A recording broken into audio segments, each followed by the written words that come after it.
why I need others' attention.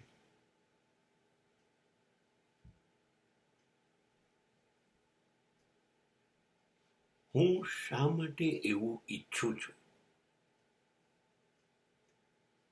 કે બધા મારી તરફ ધ્યાન આપે, બધાને હું આકર્ષું, આકર્ષણનું કેન્દ્ર બનું, લોકો મારી તરફ આવે,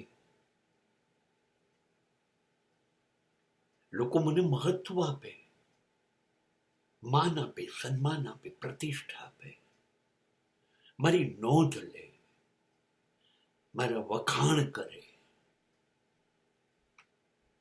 એટલા માટે હું એવું બધું જિંદગીમાં કર્યા કરું છું જે બિલકુલ બિનજરૂરી છે, પણ હું એ બધું કરીશ તો લોકોની નજરમાં આવીશ, અને મારી અંદર જે છુપી વાસના ગુપ્ત રીતે ઉછળ કૂદ કરી રહી છે એ સંતોષ રહે. મને લોકોની નજરમાં મહાન બનવું હોય, લોકો તરફથી વખાણ જોઈતા હોય, કદાચ હું જે નથી એ દેખાઈને હું કશુંક સાબિત કરવા માંગુ છું કે હું મહાન છું. જુઓ તમે બધા, I am very important person.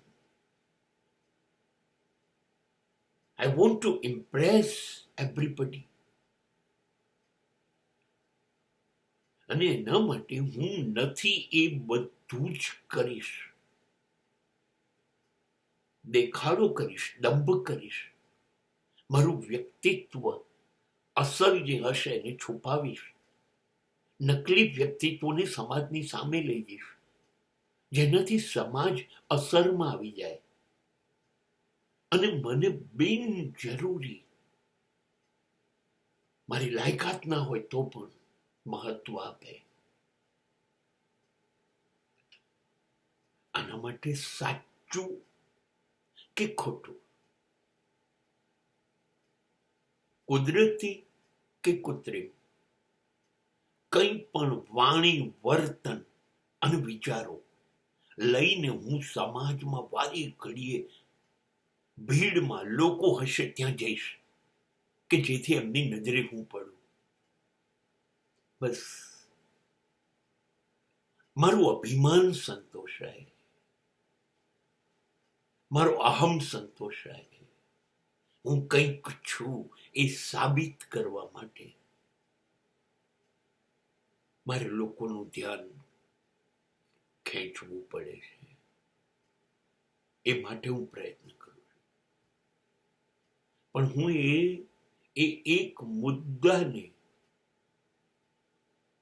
અવગણી રહ્યો છું કે જે લોકો આજે માન આપે છે, સન્માન આપે છે, પ્રેમ છે, લાગણી છે, એવું દર્શાવે છે, એ કાલે પાછું ખેંચી લેશે,